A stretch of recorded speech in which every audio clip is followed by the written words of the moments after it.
This episode is brought to you by Core, the brand new non-custodial wallet that offers a seamless and secure experience on Avalanche. You'll hear more about Core later in the show. This might be the most important news that coming out of in a long time DeFi, and no one talks about it because in bear crypto, markets, I think all of crypto actually. All crypto, because in bear markets these things go unnoticed, right? But if you're paying attention, you look at this and you're like, and we talked about it with Eric yesterday, of what needed to happen for DeFi in whatever shape or form it's going to be to become the operating standard. This introducing real world assets is messy, it's complicated, it's tricky, but the fact that this is happening is very it could set us up for the next bull run if and whenever that happens, and DeFi leading the charge. We are live back with another episode of Empire. We got the weekly roundup coming at you, mano y mano with Santi, your favorite. Hope you guys all had a good weekend last weekend. Hope you guys had a good 4th. I know we were all happy to see that the Arthur Hayes doomsday predictions for the July 4th weekend did not happen. Even the smartest people in crypto have no idea what's going to happen. We've actually seen a few green candle days since last week with BTC and ETH, currently sitting at BTC over 20K, ETH over 1100. In macro, the Fed's June minutes came out on Wednesday. Nothing too surprising to me. I don't know what you think, Santi, but the TLDR is really the Fed is going to keep hiking until either we go into like a deep recession, or B, the November election, which I think is going to be a turning point for the Fed. Gold extended sell-off to a 9-month low on Wednesday, while the dollar hit a 2-decade high. There are just some weird things going on in the markets right now. You've got like the yield curve inversion from the front end to the 10-year. Rates are skyrocketing back up. Commodities are showing weaknesses, but like the major stock indices are up on the day and yesterday. It's just funky things. Like stocks seem very disconnected from the bond and the credit and the commodity markets right now. It's just weird markets in general. Still not looking great. Obviously, we're rooting for a turnaround, but not looking great. In better news, SBF came in, said that the worst of the liquidity crunch appears to be over, and that FTX has a few billion still to support the industry if things still keep falling. So, anyways, Santi, per usual, I'll ask you the same question. How are we feeling today? I'm feeling great, actually. This morning, I felt more bullish than bearish, And maybe it was coming off of a great episode that we recorded yesterday with Eric Peters. Shout out to Eric. He's such a great thinker. And he was talking a lot about survival. And yeah, it just got me reflecting. I felt calm throughout this entire period. Disappointed in a lot of things, perhaps things that I should have been more aware of. But I'm feeling great. I think we're beginning to chop. We're beginning to understand how things might unfold. It has felt like a lot of the chaos. It just felt like week after week, there was just chaos after chaos. And I'm not prepared to say that we've seen the full extent of the cascading effect of 3 arrows and how that kind of pierces through a lot of crypto. But it's felt to me like that has been, I don't know. I agree with SBF that I think we've seen probably the worst of times. I do sense a shift in the narrative in macro away from inflation and more towards lack of growth. And I think that might be percolating now. And I wouldn't be surprised if we start seeing more of recessionary kind of narrative alongside growth, which I think is encouraging for crypto over medium to long term, because we know that there's a lot of growth in this industry. There's a lot of innovation and capital, at least in the private side, looking to be deployed. And I felt, as always, and I've been saying it for a while, that crypto is a very high growth area. And just a testament of that, and I'll stop talking, is I like watching Bloomberg. One, it's kind of therapeutic to have it in the background. I've just I grew up at JP Morgan in a trading floor environment. These TVs were always on, so it's feels like I'm in my mother's womb or something. Hopefully my mother's not listening to that. I've replaced Bloomberg with my mother's womb. You should say your mother's womb is the Bloomberg terminals and CNBC baby, playing in the background. Yeah, exactly. Babies find out therapeutic. I find that. If I was a nice guy, I would edit that out, but we're definitely keeping that one. We don't ever edit anything out of these episodes, FYI. Nonetheless, Mom, I love you. I feel that I read the paper too. every day there's a huge column, a full dedicated, like Financial Times today, like every day there's a full column on crypto. And some takes are pretty accurate. Other takes are very extreme. But to me, I mean, that alone just tells you that, I mean, there's something there. And I feel like a lot of people are just continuously being exposed to this and the narrative keeps evolving. So I think that whether we have our views around how the media portrays crypto, like Jim Cramer's of the world, just make a mockery of this space. But it's an asset class and it's growing and it's attracting a lot of eyeballs, and that's positive, I think. All right, so you've got SBF talking about how this could be the bottom. You're feeling pretty optimistic. Financial Times is making a mockery of crypto right now, or at least they're trying to. Maybe they're making a mockery of themselves, actually. Jim Cramer is coming out. His stance obviously completely flipped. It feels like, if I'm reading between the lines, maybe 2 or 3 weeks ago, you were kind of just sitting back, taking all of this in. You weren't buying. You were kind of just taking all this in. Now it feels like, I would assume you're still not buying, but maybe finger is moving a little closer to the trigger. Am I right there? I think so. Yeah. Yeah. To be fair, like I haven't done anything different, but I feel that we're perhaps closer to entering that period of 3 to 6 to 9 months where we're going to be chopping, but it's not going to be as violent, as volatile. And I think these are the periods where I start thinking of accumulating slowly and then ramping that up.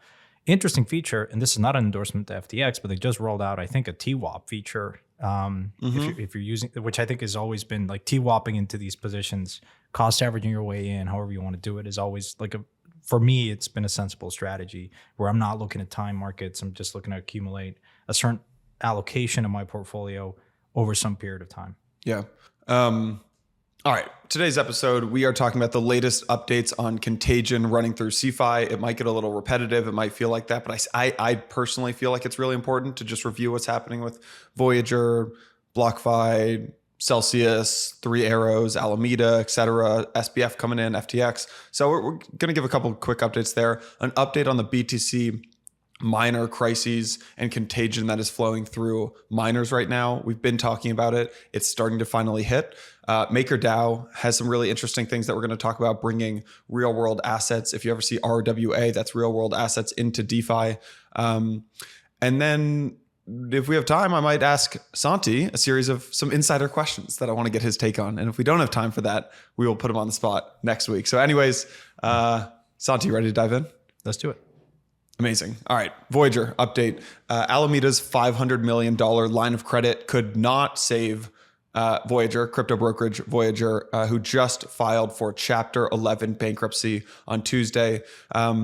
Our team went through some of the filings. Here are the things we found. Voyager has an estimated 100,000 creditors and somewhere between $1 billion and $10 billion in assets with a similar range of liabilities. Their plan is to restructure and maximize value for stakeholders. The question is, at what cent on the dollar rate will the depositors and the creditors get paid back? Some estimates are coming in around 70 cents on the dollar. I've seen 80 cents on the dollar. This is really where you wish you had FDIC insurance, but Voyager's bank is saying that there's no FDIC insurance and that there's no insurance on some of those assets, if I understood that correctly. Alameda, who is interestingly the second largest borrower from Voyager at $376 million, has a $75 million line of unsecured loans to Voyager. They also own 9% of Voyager's equity. They will likely take about a 20-30% haircut on the $75 million loan, as it is pari passu with customer deposits, and that equity is going to zero. I think it's also important, just in this last note here, and then I'll get your take on it, is it's tough to talk about Voyager without mentioning the primary catalyst of the bankruptcy, which is Three Arrows, right? Three Arrows continues to be a major problem for Voyager. Three Arrows represents about 60% of Voyager's total loan book, over $650 million in loans. They also made the $650 million loan Voyager did on an uncollateralized basis, not under collateralized, fully uncollateralized, zero collateral, if I understand that correctly. That is just right. So what Three Arrows would do is they were borrowing from Voyager at 12% against zero collateral, depositing those funds in Anchor at 19% free money until it all blew up. So anyways, TLDR, Voyager filed for bankruptcy, Chapter 11 bankruptcy this week. Any thoughts there, Santi? And that was a great summary. The only thing that is going to be interesting is this idea of FDIC insurance. you know, as sweet and as great as DeFi can be, and you know, attracting a lot of people in this higher interest rate. Historically, we've been in a record low interest rate environment. So this precedent is pretty interesting. It leaves you wondering, you know, can we get FDIC insurance if and when your financial institution is tapping into DeFi? Like, I would be looking at this and asking the hard question, which is, am I FDIC insured? And I think it's important. FDIC insurance is super important. It only covers, remind me, Jason, this applies only to US depositors, right? There's other kind of similar versions of this elsewhere, but it's like up to what, 150,000, I think? 250,000? 250,000, right? So look, it's something. And so that's something that I found interesting. Had it been regulated like a normal bank, then perhaps you could have argued, but these institutions are not, or have argued for a long time not to be regulated as banks. And so naturally they don't get the benefit of FDIC insurance, I think. Yeah. And the reason we're talking about this, there's a tweet from November 12th, 2020. Voyager tweeted out, have you heard USD with Voyager is FDIC insured up to 250K? So Voyager in their marketing was saying your money is USDC insured. It looks like, or FDIC insured. It looks like the FDIC insurance is not protecting Voyager against this bankruptcy. Well, I don't have all the details. I haven't fully dug into. By the way, that might be what comes and bites them in the ass, because that opens them up to a class action lawsuit, right? I mean, that screams to me misrepresentation. And if you're a depositor in Voyager and had expected that, then you have a pretty good claim pointing towards that. And so, look, I don't want to trigger like ambulance chasing lawyers, but I think as a depositor, I sympathize with a lot of people that might thought that they were going to be protected the same way that they get protected in a normal bank. Right. I'm looking at Voyager's website here. There's a blog post from December of 2019. The blog post is titled, USDC held with Voyager is FDIC insured. I just pulled up their disclosures and it said, and on their disclosures page today, it says crypto held on the Voyager platform is not protected by FDIC insurance. So these are two polar opposite statements. So this could be what comes back to bite them in the ass. You know what sucks, actually? I have a little bit of money on Circle, Circle's retail app from back in the day. If you remember, Circle had that retail app in like 2016. And that's where I bought some crypto. Voyager acquired them. And in Voyager. Now it's still in that Circle app because it's a New York, because I signed up with a New York license, and technically then they weren't able to transfer it over to Voyager because of the bit license. So basically only the New York residents have their money still sitting in the Circle app, and I just kind of left it. I was just sitting on it. I was like, whatever. And now I can't pull it out, which sucks. But what are you gonna do? Yeah. Three Arrows has been ordered into a liquidation. We talked about this briefly last week by a British Virgin Islands court, BVI court. They filed for Chapter 15 bankruptcy on Saturday. Adam Cochran had some good takes on this that I want to try to summarize. In terms of the bankruptcy, the Three Arrows liquidation feels pretty comical. First, they self-filed for the liquidation. This is actually a big deal. This was not appointed by a court. They decided to file themselves. This typically means, as Adam says, I'm not a lawyer, it means that they know it's over. It's also an interesting play that usually results in more favorable treatment when you actually self-file. Now, getting into the more favorable treatment, what are they actually looking for here? Suzu is listed as a creditor himself in the application. So Su actually put himself, is claiming himself as a creditor, meaning in a liquidation, the assets are always distributed back to the creditors, right? Su is claiming himself as a creditor. That is and right, there are reasons why this could happen, right? That maybe Su put up some of his own starting capital for the fund. He loaned Three Arrows some of his own personal money. Maybe he made himself a guarantor on the fund assets, but it just feels like a shameless and bold move to make himself a creditor on these assets. And I feel like there are a lot of startups that gave capital to Three Arrows that should get that money before Su should. So, and I think the last piece from the bankruptcy, again, taken from Adam, is the whole bankruptcy filing in summary shows that, or suggests that A, there are still assets, B, those assets include coins and tokens, C, those assets are worth fighting over, and D, maybe most importantly, we have not seen the end of this quote unquote dicey saga, as Adam says. So any thoughts on Three Arrows here? No, I mean, again, like I don't have any information other than what's out there available. The thing that I found interesting is, obviously they moved to Dubai, and he's been trying to liquidate a house that is in Singapore under his son's name, and then other assets pretty quickly. It has felt, obviously, there's going to be a lot of forensics, and I think Crypto Twitter does a pretty good job at this. There seems like a trading arm and an operation. So I think a lot of what is happening here, my interpretation is they've started this bankruptcy to protect and kind of insulate perhaps where the true value and any sort of money that is left in sort of a trading arm, I think that they had. And so that feels to me like they triggered this bankruptcy to protect themselves and isolate themselves from kind of creditors coming after everything, right? And the other, of course, is Starry Night, which is their NFT fund. I've seen some kind of things being circulated, and it sounds like the manager of Starry Night, Vincent Van Doe, I think. Doe. Was VVD. Was caught off guard, along with who is VVD? Well. Is that Kyle? I have no idea. No, I actually don't know who this person is. I mean, I think it's pseudonymous. He's a collector who is managing this fund. One of the things that $100 million NFT fund, right? Yeah, correct. And I'm looking at that because there might be some fire sales in the NFT land, and so I find that pretty interesting and compelling. I don't know if how they're gonna liquidate that, but at some point you assume that they will. And what was interesting is that my understanding is that all of those wallets were kind of controlled by like Three Arrows. So it feels like Three Arrows had there was a lot of connectivity that Three Arrows had with like these two funds, but their ability to like sweep wallets and control wallets was pretty like deep. And I don't know, I don't think you should be structuring things like that.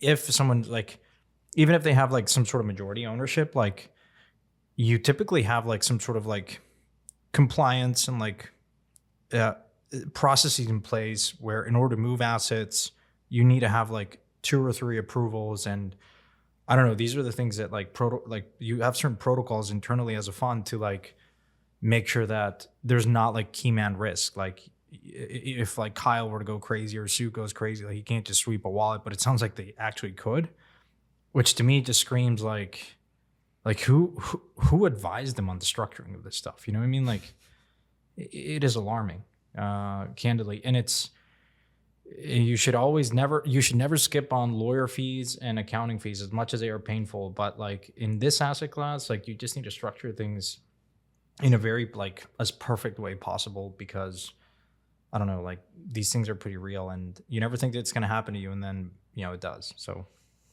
yeah. Like in your, I mean, and you don't have to tell us everything, but like for your wallets, like, can you move them around just at will?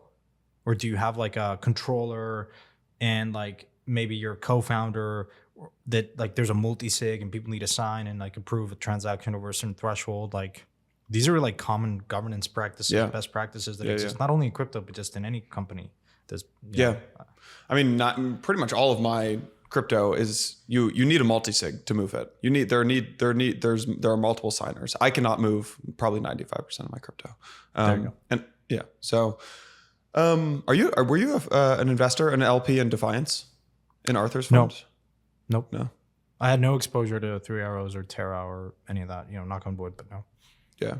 A couple other companies will move on from this. Genesis, the institutional crypto trading desk, prime brokerage, confirmed Wednesday that the large counterparty who failed to pay their margin calls in June was in fact Three Arrows. This was the speculation, and it is true. Genesis sold Three Arrows collateral upon the failed margin calls to hedge their downside, but this still led to some material losses. Genesis will be fine. They've got the full weight of they're probably the most successful lending desk in crypto of all time, or trading desk. And then B, they're backed by the full weight of DCG. So Genesis will be just fine. Celsius looks like they're actually paying down some loans. And it looks like they could make it out of this, actually, which is just nuts. They let go of, I think, about 150 employees to reduce the burn. They have now paid off over, I think, $200 million of their debt. I think maybe an hour ago or so, as we were recording this, Celsius, or right before we recorded this, they finished paying off their loan to Maker. And Maker got, how much was this? 440 million in collateral back. Yeah. Oh no, 41 million. Well, they owed them, I think the debt outstanding was 41 million. And the collateral posted against that was 22,000 big wrap Bitcoin. So that's worth 440 million. Sorry. Yeah, exactly. Yeah. It looks like, okay, I'm just reading some of these other notes here. Celsius reshuffled their board of directors. They appear to be finding ways to stave off bankruptcy via other restructuring measures. It's interesting. FTX and so like on one hand, you could say that Celsius might actually make it out of this, which then it's like, well, should they make it out of this? And who's going to give them their capital? And on the other hand, it's like, well, FTX and Alameda, who like clearly desperately wanted to give capital to folks to start acquiring people on the cheap for pennies on the dollar, they extended loans to both BlockFi and Voyager, who are even worse off now than perceived last week, but they passed on Celsius after looking at their balance sheet. So it seems, I'm not sure. Get on my head. If you have any money in Celsius, take it out if you can as soon as possible. Like, would you say that about about exchanges? Like, would you be, so I think hopefully it's obvious to people, take your money out of these CeFi lend and borrow platforms. What about the exchanges right now? Maybe like the tier 2, like the Coinbases and Binances of the world will be totally fine. But what about maybe like the tier 2 or tier 3? Well, my view is like an idealistic one, and then I'll give you a practical one. The idealistic one is minimize any significant sums of money and put them in like a multi-sig, like your keys, you control that, and you minimize counterparty risk. But I would say for now, tier 1s, as you said, FTX, Binance, Coinbase seem the better ones out there. So I don't want to sound alarms here, but there's been a lot of, I think, flooding out there on some of these tier 2 exchanges, and it can cause a lot of harm to them. Just like a triggered bank run, maybe without merit, but I'd be cautious on that. I think if you have any degree of uncertainty and you have your spidey senses go off, don't risk it. Honestly, just go to a safer place, and don't minimize your exposure. When you say set up a multi-sig, where like are you doing this through, like Coinbase now has the ability to set up a multi-sig through Coinbase, or are you doing this on Gnosis?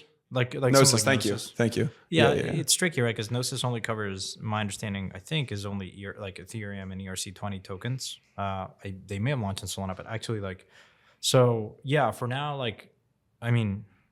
Gnosis is pretty battle tested. But depends on the sum. Some of these providers like Fireblocks that you're still in control of your keys don't take like retail money. It's just purely if you're a fund or like a protocol of sorts. But again, the strategy that I like to use is, and I'll use a Harry Potter analogy, is a Horcrux model, which is just segregate, have multiple wallets, multiple if you're going to use FTX, Coinbase, use all of them candidly, and minimize your exposure, right?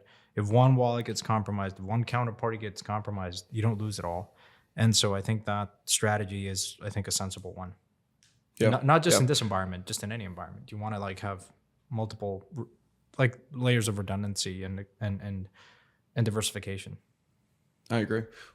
Can I ask you you can skip this question if you don't want to answer it. What percentage of your capital is on centralized platforms? So I'm talking maybe Binance or Coinbase or whoever it may be like that, Gemini, versus Gnosis, MetaMask in crypto wallets.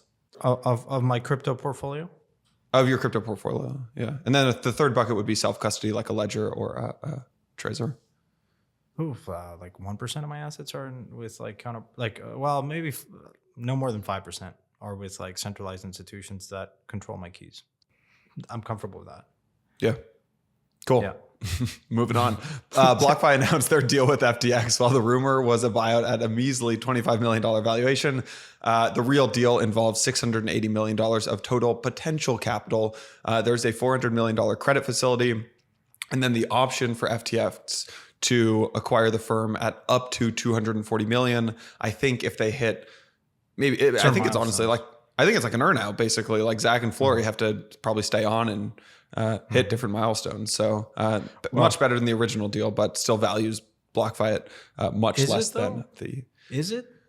Because like, I mean, when it's Zach better than that, I'm like, 25 million. Well, it may be 25 though. This is the thing. No, I know. The key it's clause a better there is up to 240 million. I know, if you hit milestones, certain milestones. Right. Okay. Right. What if you don't hit any milestones? You still have the option to acquire them, maybe at 25, maybe at 10 million. Who knows? Like, I don't have details of this. You're an investor. You should know. Why don't they email you these things? Well, yes, in process, but nonetheless, it's like I saw you on Twitter. Like, I was like, I'm like, wait a minute. You're like, what the hell's the deal? You're like, let me know. Up to 240 million, which is a massive discount. What was the latest valuation? 3 billion or a billion? I forget. Was it 3? I think 3. They were gonna raise it 5. That got yanked. Yeah. Yeah, you're left wondering. Like, I think at some point, there's a speculation of them going public. Like, what would have happened if like BlockFi was a public company? I guess like Voyager, but Voyager is public, just not in the U.S. But correct, yeah. But yeah, anyways, I would be really curious to see what those earnouts and those milestones are to get to 240. I agree. Does this change how you view private market investing? Because a company like BlockFi, BlockFi is one of the golden childs, right? Like if you got into the seed round or Series A, what does it pump? Like, dude, get on the rocket ship. Shout out Pomp. Jesus. I love Pomp. So I can't hate on Pomp. I don't hate him, but I just don't love him. You don't watch that. It's too much, man. It's like, it's a clown. Get off, tone it down, okay? This is a problem that I have with crypto. It's like a bunch of like charlatans out there, and like, guys, like, let's stop using superlative, like stop using extreme, like, sometimes we're excited about this technology, but that kind of stuff, just I don't know, it's cringe. I got nothing for love for Pomp. Pomp is the reason I post on Twitter. Mike and I, when we met Pomp, we each had like 100 followers, and we did a race to 2,000 followers, and Pomp taught us how to tweet. And actually, I think Mike beat me to 2,000 followers. Wait, he taught you to follow and then unfollow and use bots and buy followers? No, I'm just kidding. Shouldn't have brought this up. God, I'm gonna get an angry text from someone it's okay. In the next couple of days. So, anyways, moving past that. Yeah, does this change your mindset on early stage private investing, right? Because even the best private investments, like BlockFi, seem to be the golden child of the last market. Even in a bull market, I think if you're a Series C and above for Coinbase at the peak of its public market valuation once it IPO'd, you would have still underperformed Bitcoin or Ethereum. And so, like, I had the ability to invest in Coinbase after the Series C, and I didn't. And for a while, like, I was kicking myself for that. And then obviously, as it turns out, it became clear that, you're better off holding a liquid asset that you control. Like, I mean, I think like people ask me this a lot. It's like, as a lot of fund managers, I think out there are trying to like get too sophisticated. And I've always told people, look, sometimes like it's okay to charge people like to manage a position, and just owning Bitcoin and Ethereum might be the cleanest bet that you can make in this space. Or take a basket of like an index of the top crypto assets, however you want to slice that, cut that thematically or by market cap or whatever. But increasingly, like, I've sort of come to that conclusion that sometimes the best bet and the cleanest bet is just honestly just owning Bitcoin, Ethereum. Pick your other flavors, But like I've said this before in the episode with Travis, it's like, I would surmise that like if you construct a portfolio today, one which is say just like Eric did it, like, some sort of ratio, 60-40, 50-50 Bitcoin ETH, That's one. Another one is an index of like the top 10 by market cap that rebalances constantly, like kind of like an S&P for crypto. And then the other one is like you invest in a fund. I think the first two portfolios outperform the third one. Yeah. For the most part, unless you're like the best fund out there. But for the most part, I think you're going to outperform.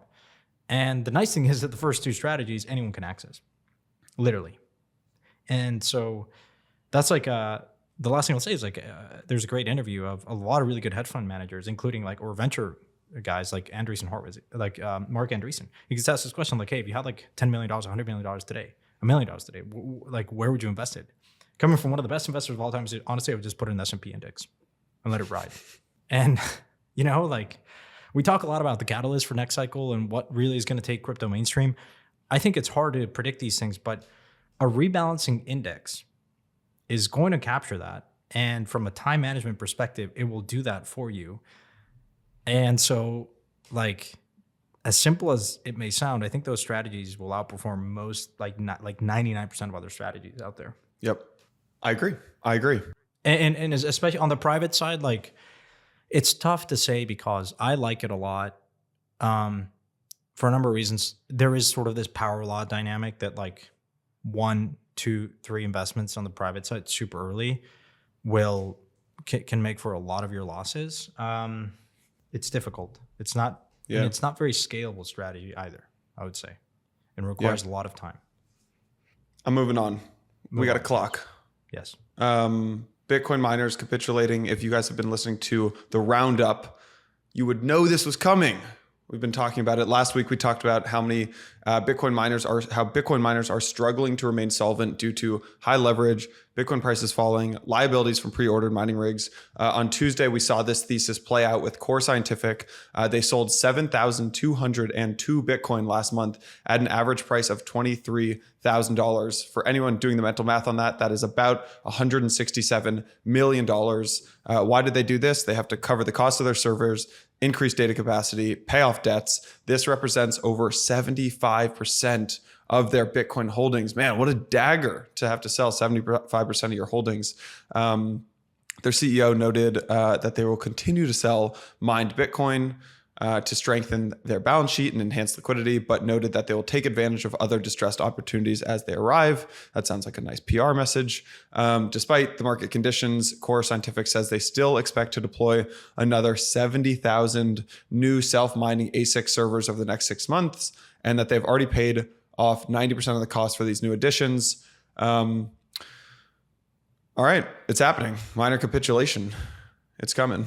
I mean, yeah, that's something a lot of folks like monitor, how much of like reserves that miners haven't sold are in their balance sheet or their wallets. And as that again talks about the sell pressure, right? And so if you monitor that, and as soon as they kind of exhaust that, then you start bottoming out, or at least forming a range or a view that, okay, that selling pressure is gone. I was thinking about this as an aside, it must be one of the hardest jobs in crypto. Running a fund, yes, like being an operator, even more so, because it's the community just shouts at you when things go marginally wrong. But a miner is a very tough business. Not only hard. You need to constantly replace ASIC miners. You have to buy inventory 18 months in advance, it depreciates very quickly. It's more competitive. There's geopolitical risk. And not only that, you need to kind of also like have a view on the price of the underlying and like hedge it and I think a lot of miners get into trouble when they try to be too greedy and like run a fund, and meaning have a directional view on the asset. Like, of course you're mining it because you think it's profitable, but yeah, it's like managing the CapEx, the OpEx, and also taking a directional view on where the asset's going to go. It's really tough in a space that you can't, like if you're an oil, like if you're an oil and gas company or whatever, like there are the market is more sophisticated in terms of instruments to hedge your exposure and all this stuff. They even get into trouble too.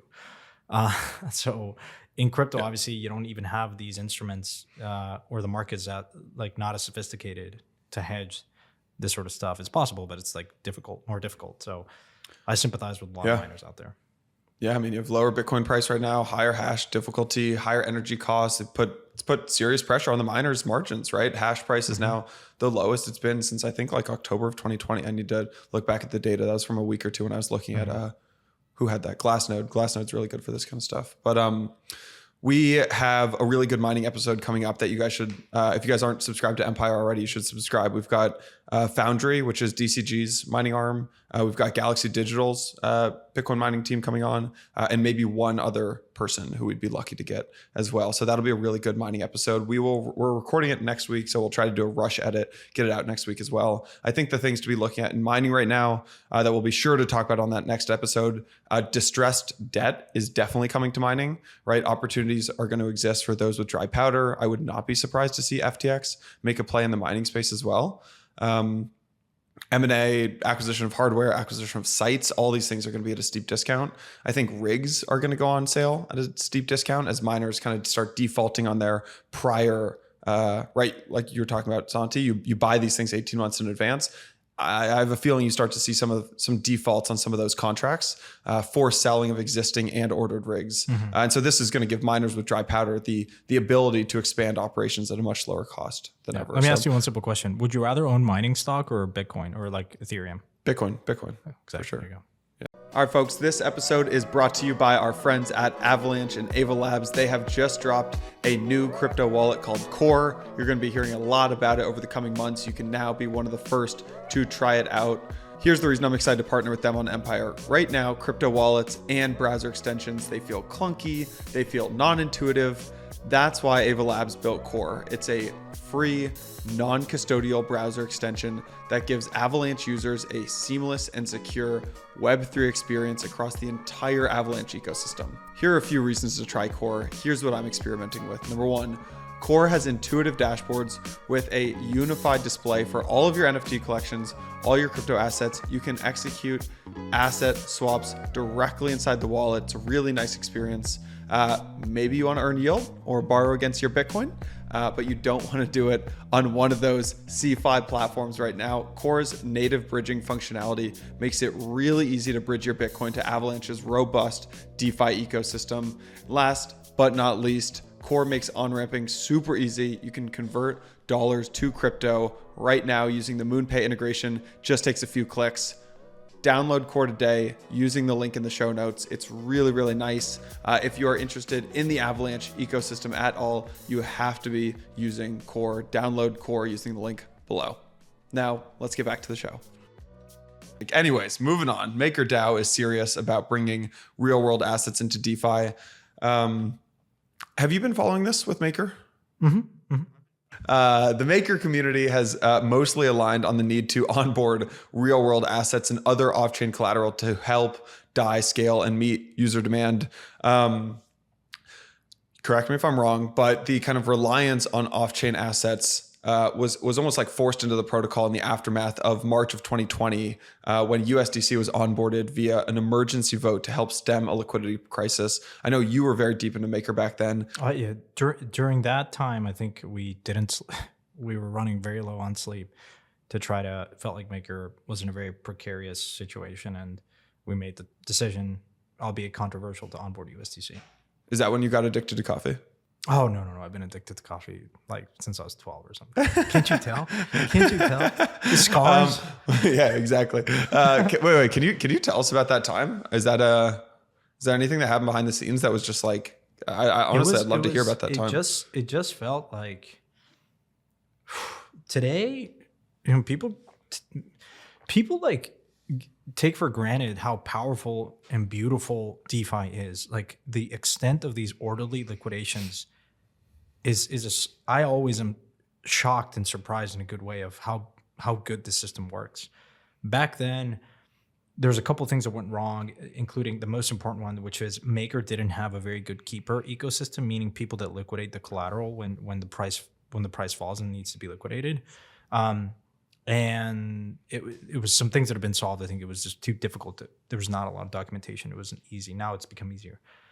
But for a while there, you were just looking at the screen. So like if ETH goes down another $20, I don't know what's going to happen to Maker. I don't know if we're going to be able to absorb all these liquidations. And so it was just a very difficult time. And historically the community has been, there was a subset of the Maker community that has been very vocal against keeping it pure, pristine collateral, like single collateral DAI, backed purely by ETH. But I think in that moment in time, it was just like, all right, let's just kind of survive and introduce other forms of collateral, because ETH just felt like it was, you didn't know when it was going to stop. Eric talked about this in the episode yesterday. It's like, there's no bailouts here, guys. Like there's no halting markets. These are 24/7 markets. It's pure like laissez-faire. It's just, it could be savage out there. Yeah. And you didn't know where it was going to bottom. And so introducing another form of collateral just felt like it was the right thing to do to ensure that, the survivability of the protocol. Yeah. So here's what happened. Basically, onboarded USDC. That helped ensure DAI's liquidity, helped prevent deviation from the peg.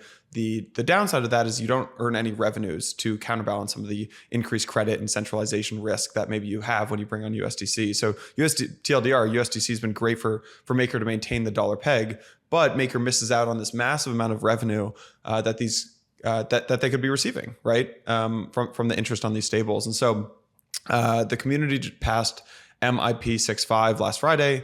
This dictates where $500 million of USDC should go. The winning choice was a combination of 80% US short-term treasuries and 20% investment-grade corporate bonds purchased by our friends over at BlackRock. The DAO also approved this morning a $100 million DAI debt facility proposed by HVB, Huntington Valley Bank. That is a bank that is 151 years old. This would be the largest real-world asset Maker vault to date, and the first collateral integration from a US-based bank into the DeFi ecosystem. This is a big freaking deal. I think this is not being talked about enough. No. It's 100. I mean, this might be the most important news that coming out of in a long time DeFi, and no one talks about it because in bear crypto, markets, I think all of crypto actually. all of crypto, because in bear markets these things go unnoticed, right? But if you're paying attention, you look at this and you're like, and we talked about it with Eric yesterday, what needed to happen for DeFi in whatever shape or form it's going to be to become the operating standard. This introducing real world assets is messy, it's complicated, it's tricky, but the fact that this is happening is very it could set us up for the next bull run if and whenever that happens, and DeFi leading the charge. You know what I mean? Like, yep. Yeah. Agreed. I mean, Huntington Valley Bank is not a big bank, but I think the number to look at here, HVB has about, I think, 500 million in assets. They're putting 100 million into a Maker vault. That is 20% of the bank's assets are going into a Maker vault, if I understand this correctly. So pretty damn big deal. Also, some big governance decisions are being made over at Maker. It feels like there are kind of two camps. You've got the Rune camp and you've got the Hasu camp. Big shout out to Hasu, who is doing a lot to, I think, move governance forward, really think deeply about DAOs. Why are they valuable? Why are they necessary? What is the best way to organize them? So I would recommend folks pay attention to that. Hasu's going to come on the podcast. We're doing a big episode on Maker. We've got Monet Supply coming on, Sam from over at Maker. So I'm really excited about some of those episodes that are coming up. Also on the DeFi side of things, Aave, our friends, your friends, Donnie, our lads over at Aave launched their own stablecoin today. No? Or they're announcing, they're voting on a proposal to build a stablecoin. I have a feeling it'll get passed. It feels like a no-brainer. Yeah, it's been in the works for a while, and it will be very interesting to see, how the community responds to that. But yeah, this is something we should definitely talk about. I know we're running short on time, but this is something that, again, it's very momentous, and we should be paying attention and covering it. Yeah. You think compound regret? Do you remember back in 2020 do you remember Compound Chain? Yeah. Just didn't really make it to market. Is that I don't know. Has it been totally shelved, or is that just? I'm not sure, but I think Compound was close actually to releasing a stablecoin in 2020. In 2020, when they announced Compound Chain, but it just didn't really make it to market. Or has not yet made it to market. It has not. Yeah, which is funny. I remember 2020 looking at hearing that Compound was thinking about a stable coin. I was like, so late, like too late to the market with a stable. And just like whenever, I think there's this feeling you always feel like you're late in crypto. Oh yeah. But still so early. So we do have to wrap it. I have we're recording with Matthew Ball, an amazing metaverse episode in a couple minutes. I think that's solo episode from me. So unfortunately, we have to wrap this. Some other things I'd recommend folks pay attention to. We can drop these in the show notes. Micah, I forget how to pronounce his name, Honka Salo, who has been on the show before, has an idea for Uniswap, a roadmap for uni holders to take control of the Uniswap protocol. It's got a fee switch experimentation, recognized delegation program, a public development roadmap, forming teams outside of Uniswap Labs. I'd really recommend people read that proposal from Micah. Aave proposed that, Mika, thank you. Aave proposed a native decentralized collateral-backed stablecoin, GHO, that is pegged to USD. We will put some notes in the show notes like we just talked about. And then I would recommend folks look at the data from OpenSea. OpenSea users are absolutely dropping off a cliff. Research analyst at Blockworks, Ryan Westy on Twitter, showed that OpenSea users have fallen from 50,000 to 4,000, which is just a colossal drop. It's really the tail end of users. Yeah, it's really the small. Yeah, volume per user has skyrocketed, right? So it's gone from half an ETH per user to 3 ETH, but so it's really just the power users, which we know would happen. We knew this would happen. It's the power users in crypto. And then the last but not least, Reddit is launching a new NFT marketplace on Polygon. So interesting development. Yeah, the last thing is obviously Bored Ape, the metaverse. It was I think it was a beta dry run, which a lot of people were really psyched about. I think 2,500 people showed up, and pretty interesting. Here's why that news is actually way more interesting than people realize. Is I have buddies at Epic Games and Fortnite and Roblox and things like that. There's a big issue in gaming, which is it's really hard to get a lot of people in these metaverse worlds together. So Fortnite, for example, caps each server at a couple hundred people. I think it's actually only 100 per game. Bored Ape had 2,500 people in their world yesterday, which is really impressive. The clips, it looked like total Burning Man chaos. People were jumping around. It didn't look amazing. It looked like a New York playground where people bring their dogs and everyone let their dogs unleash their dogs and they were just running around like crazy. It was just total chaos, but somehow awesome to see. So just really awesome. Yeah, it's tough to bet against human ingenuity, as Eric Peters talks about. Dropping that episode next week. Really excited for it. Santi, this has been a pleasure. I know I said I'd ask you some insider questions. Come prepared next week for the hard hitting cues. We gotta leave some breadcrumbs for people to come back next week. So we'll see you next week, guys. And stay safe out there, and have fun. Alrighty, be well, folks. Thank you.